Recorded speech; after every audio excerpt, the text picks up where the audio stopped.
महाराष्ट्र राज्यामध्ये जिल्हा परिषद आणि पंचायत समितीचं बिगुल वाजलेलं आहे आणि निवडणुका कोणत्याही क्षणी जाहीर होण्याची शक्यता आहे। तत्पूर्वी आरक्षण सुद्धा या ठिकाणी जाहीर झालेलं आहे संपूर्ण राज्यामध्ये। आणि आज आपण मोहोळ तालुक्यातील कुरुल जिल्हा परिषद आणि घोडेश्वर पंचायत समिती या संदर्भामध्ये आज आपण उमेशदादा पाटील गटाचे खंदे समर्थक संजय विभुते यांच्याशी आपण चर्चा। तर आपण उमेशदादांच्या जवळची मानले जातात आणि असं असताना एकंदरीत कुरुल जिल्हा परिषद गटातून उमेशदादांचं नाव उमेदवारीसाठी चर्चा होताना दिसत आहे नागरिकांमधून सर्वसाधारण असल्यामुळे त्याकडे कसं बघताय आणि जर उमेशदादांची उमेदवारी जर कुरुलमधून निघाली आणि झाली तर कसा प्रतिसाद असेल? कुरुल जिल्हा परिषद मधून जनतेची इच्छा आहे की उमेशदादानं कुरुल जिल्हा परिषद मधून उभा राहावं। आज मूळ जनतेतूनच उमेशदादांना प्रोत्साहन केलं जातं किंवा जनतेचं मत आहे की 10 वर्षात ब्लॉकला इथं जालिंदर लांडे 5 वर्ष सभापती होते, जिल्हा परिषद सदस्य होते, शैला गोडसे होते आणि आमच्या भागात दक्षिण भागाचा विकासच दोघांनी केलेला नाही। आणि असं कुठलीच त्यांनी सांगावं ठाम भाषणात की जालिंदर लांडेने आणि शैला गोडसेने की मी हे काम केले असं त्यांनी ठाम सांगावं आणि जनतेतूनच उमेशदादांना कुरुल जिल्हा परिषद मध्ये उभा राहावं असं जनतेचंच मत आहे। घोडेश्वर पंचायत समितीतलं आणि कुरुल जिल्हा परिषदच्या जनतेचंच मत आहे उमेशदादांना आमच्या भागातून उभा राहावं। जिल्हा परिषदच्या काळात दक्षिण भागात 10 वर्षात कुठलाच विकास झालेला नाही। हा ब्लॉक भरून काढण्यासाठी जनतेचंच मत आहे की उमेशदादांना आमच्या कुरुल जिल्हा परिषद मधून उभा राहावं असं जनतेचंच मत आहे। खरं तर आता तुम्ही म्हणलात की दादांबद्दल बोललात, खरं तर सर्वसामान्य नागरिकांमधून घोडेश्वर हे सर्वसाधारण असल्यामुळे आपल्या नावाची देखील जोरदार चर्चा आहे। तर संजय विभुते हे नाव उमेदवार म्हणून पाहायला मिळेल का लोकांना? जरी जनतेचं मत असेल की बाबा संजय विभुते सर्वसाधारण पुरुष आहे घोडेश्वर पंचायत समिती, जरी जनतेचं मत असेल तरी पक्षसृष्टी जे काय ठरवल त्यात मी सामील आहे। पक्षात जे पक्षाने जर तू उभा राहा म्हणलं तरी माझी तयारी आहे, तू नाही आपल्याला ओपनला द्यायचं तरी म्हणलं तरी मी पक्षाच्या मागं किंवा उमेदवाराच्या मागं जाण्याची। मोहोळ तालुक्याच्या दक्षिण भागाचा विकास झाला नाही अशी सतत अनेक लोकांमध्ये चर्चा असते आणि खरंच अनेक रस्ते असतील, अनेक गोष्टी असेल, विकासापासून आपण वंचित आहे। मग सद्य परिस्थितीला सन्मान्य आमदार साहेबांनी आता कोणकोणती विकास कामं सुरू आहेत उमेशदादांच्या मार्गदर्शनाखाली असतील, आमदार साहेबांच्या मार्गदर्शनाखाली असतील विद्यमान आमदार, मग सद्य परिस्थितीला कोणकोणती कामं मंजूर आहेत आणि कोणकोणती कामं अंतिम टप्प्यात आहेत या संदर्भात काय आपल्याकडे अपडेट आहेत का? माननीय आमदार साहेब खरे साहेबांनी यांना पाठपुरावा करून आतापर्यंत लिंगायत मशानभूमीसाठी वाल कंपाऊंड फेवर ब्लॉक बसवण्यासाठी मी पाठपुरावा केले। त्याची युद्ध पातळीवर किंवा काम मंजुरीसाठी खरे साहेबांनी मला आश्वासन दिलेलं आहे। त्या कामाचा मी पाठपुरावा केलेला आहे लिंगायत मशानभूमी वाल कंपाऊंड साठी आणि फेवर ब्लॉक साठी। आमदार फंडातून भुई समाजासाठी मच्छी मार्केट वाल कंपाऊंड व फेवर ब्लॉक बसवणे हाही पाठपुरावा खरे साहेबांकडे चालू आहे माझा। आमदार झाल्यापासून या कामासाठी मी पत्रव्यवहार केलेला आहे, ही तुम्हाला पुरावा मी समोर दाखवत आहे। परत भुई समाजासाठी भुई वस्तीवर भुई समाजासाठी 3 पोलची लाईन व स्वतंत्र टेपी मिळावा याचाही पाठपुरावासाठी मी पत्रव्यवहार आमदार साहेबांकडे केलेला आहे आणि उमेशदादाकडेही केलेला आहे, त्याचे पुरावा आहेत माझ्याकडे। दुसरं काम बेगमपूर ते येनकी ते माळी वस्ती मुर्मीकरण रस्ता करणे संदर्भात खरे साहेबांना मी पत्रव्यवहार केलाय, उमेशदादांना पत्रव्यवहार केलाय, त्याचं आहे कागदपत्र। बेगमपूर येथील इंग्लिश स्कूल प्रशाला प्रवेशद्वार व कमान उपलब्ध करून देण्याबाबत त्याचाही पत्रव्यवहार मी उमेशदादाकडे आणि खरे साहेबांकडे केलेला आहे।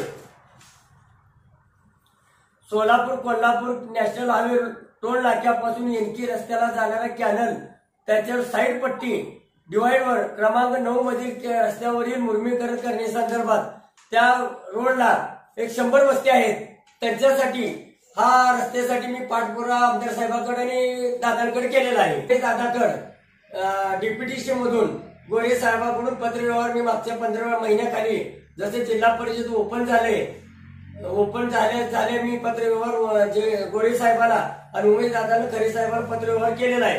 वडदेगाव मशानभूमी ते आठवले वस्ती मजबूतीकरण रस्ता करणे, वडदेगाव ते कोथाळे रस्ता डांबरीकरण करणे, परत लिंगायत मशानभूमीसाठी वॉल कंपाऊंड करणे, पेवर ब्लॉक बसवणे, शोभीकरण करणे, परत सवाळे ते कोथाळे रस्ता डांबरीकरण करणे, त्याचा नंबर आहे 43. सवाळे ते कोथाळे गैबी पीर मंदिराचे वॉल कंपाऊंड करणे व सवाळेचे रस्ता हा सुद्धा पेवर ब्लॉक व वॉल कंपाऊंड करणे गैबी मंदिर. आरगुळी पालवाट रस्ता ते मशानभूमी रस्ता हा सुद्धा सिमेंटकरण रस्ता करण्यासाठी डीपीटीसी मधून ह्याला मंजुरी मिळावं म्हणून हा पत्रव्यवहार उमेशदादांनी आमदार साहेबांकडे केलेला आहे. परत जगदाळे वस्ती ते कुलकर्णी वस्ती आरगुळी ह्या रस्त्यासाठी काँक्रीट रस्ता करण्यासंदर्भात हा पत्रव्यवहार केलेला आहे. जामगाव बुद्रुक मळगे वस्ती ते पाणी पुरवठा सिमेंट रस्ता काँक्रीटीकरण करणे जामगाव बुद्रुकला हाही पत्रव्यवहार केलेला आहे. सातपुते घर ते मशानभूमी रस्ता सिमेंटीकरण करणे जामगाव बुद्रुक तो पत्रव्यवहार मी केलेला माझ्या पुरावा आहे. वाघुलीवाडी लिंगायत मशानभूमीसाठी वॉल कंपाऊंड पेवर ब्लॉक बसवणे शोभीकरण करणे, वाघुली गावापासून मशानभूमीपर्यंत सिमेंट व काँक्रीट रस्ता करणे हा सुद्धा पत्रव्यवहार वाघुलीसाठी केलेला आहे. वाघुली अर्धनेरी गावापासून मरे माता मंदिर त्या मंदिरासाठी डांबरीकरण रस्ता करणे, त्या मंदिरासाठी सभा मंडप करणे मरे माता याच्यासाठी सुद्धा पत्रव्यवहार केलेला आहे. वडदेगाव रस्ता ते पवार वस्ती अर्धाने म्हणजे वडदेगावला आपण जातो ना बेगमपूर ते वडदेगावला तिथून पवार वस्तीकडे जाणारा रस्ता आहे तो डांबरीकरण करणे तो सुद्धा पाठपुरावा केलेला आहे आपण. परत बेगमपूर ते एनकी रस्ता डांबरीकरण करणे, बेगमपूर ते आरमोळी रस्ता डांबरीकरण करणे, बेगमपूर ते मिरी हा रस्ता सुद्धा डांबरीकरण करणे हा सुद्धा मी पाठपुरावा केलेला आहे. परत संभाजी शिंदे प्रशाला इसगाव ते घुले वस्ती डांबरीकरण करणे 2 ते 2.5 किलोमीटरचा आहे रस्ता तो सुद्धा मी पाठपुरावा करण्यासाठी पत्रव्यवहार केलाय. येनकी रस्ता ते सवाळी रस्ता म्हणजे येनकीचा आपल्या चौकापासून मध्ये एकनाथ आबाच्या शेताकडे जाणारा रस्ता आहे तो डांबरीकरण करण्यासाठी त्याचा सुद्धा पाठपुरावा करण्यासाठी पत्रव्यवहार मी दादांकडे आणि खरे साहेबांकडे केलेला आहे आमदार साहेबांकडे. परत दुसरं येनकी ते वाघुली तो नंबर आहे 38. स्मशानभूमी ते कल्याण जाधव वस्ती येथील रस्त्याला डांबरीकरण करण्यासाठी 50 लाख रुपयाचा निधी मिळावा हा सुद्धा केलेला आहे. परत त्याच्यासाठी स्मशानभूमी ते विनायक कदम वस्ती येनकी यासाठी सुद्धा आपण पत्रव्यवहार केलेला आहे. वटवटे ते स्मशानभूमी रस्ता काँक्रीट करणे व बुद्ध व्यवहारासाठी सभा मंडप देणे वटवट्याला. अण्णाभाऊ साठे समाज मंदिरासाठी निधी देणे. परत दलित वस्तीसाठी महादेव कांबळे ते राजेंद्र जगदाने या वस्तीला काँक्रीटीकरण करणे व ग्रामदैवत वटवटे बंदे त्याच्यासाठी फेवर ब्लॉक व वॉल कंपाऊंड करणे इत्यादी कामाचा मी आज मितीला पाठपुरावा केलेला आहे. माझ्याकडे त्याची पोच आहे. आमदार साहेबाला उमेशदादाला पत्रव्यवहार केलेले त्याची पूर्ण कॉपी माझ्याकडे आहे. मोहोळ पंचायत समितीचं सभापती पद सुद्धा ओबीसी पुरुष आहे. जर तुम्हाला समजा पक्षानं किंवा उमेशदादा असतील यांनी घोडेश्वर पंचायत समितीमधून लढण्याची संधी दिली तर तुम्ही सभापती पदाचा कॅन्डिडेट म्हणून लढणार का? घोडेश्वर पंचायत समिती सर्वसाधारण पुरुषासाठी जागा आहे. सर्वसाधारण पुरुषासाठी जागा आहे. पक्ष श्रेष्ठीने जर माझा विचार केला की बाबा तू उभा राहा असं जर पक्ष श्रेष्ठीने सांगितलं तर मी उभारण्यासाठी तयार आहे. जर पक्ष श्रेष्ठी जर नाही म्हणले तर मी पक्षाच्या मागे काम करणार. मोहोळ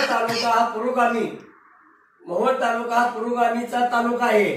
शाहू फुले आंबेडकर यांचा तालुका असल्यामुळं मोहोळ तालुका पूर्वीपासूनच पवार साहेबांचा मानणारा तालुका आहे. त्यामुळे जरी पक्षाने मला दिलं पक्ष म्हणजे खरे साहेब असतील उमेशदादा असेल किंवा पवार साहेबांनी जर मला उमेदवारी दिली तू उभा राहा आम्ही तुला सभापती करतो म्हणलं तरी आहे. नाही जर पक्ष श्रेष्ठीने दिलं तरी मी निवांत बसलेच आहे.